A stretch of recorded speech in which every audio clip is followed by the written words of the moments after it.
মানে s অরবিটালের electronegativity অনেক বেশি হয় comparative to p orbital and d orbital. তো s অরবিটাল নিউক্লিয়াসের খুব কাছাকাছি আছে।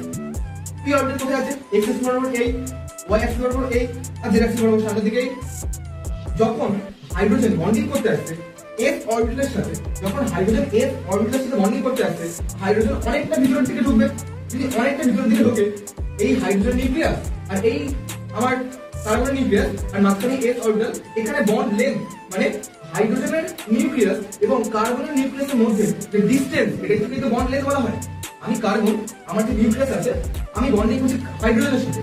হাইড্রোজেনের নিউক্লিয়াসের থেকে আমার মানে কার্বনের নিউক্লিয়াসে যে ডিসটেন্সটাই পাবো, সেই ডিসটেন্সটাকে কিন্তু আমরা বলবো বন্ড লেন্থ। তো s অরবিটালের সাথে যখন বন্ডিং করছে তখন বন্ড লেন্থ এটা পাচ্ছি, আমি ধরে নিচ্ছি এটা পাচ্ছি। যখন px বরাবর বন্ডিং করছে, মানে এই px যখন বন্ডিং করছে, এখানে যখন বন্ডিং করছে, px বরাবর যখন বন্ডিং করবে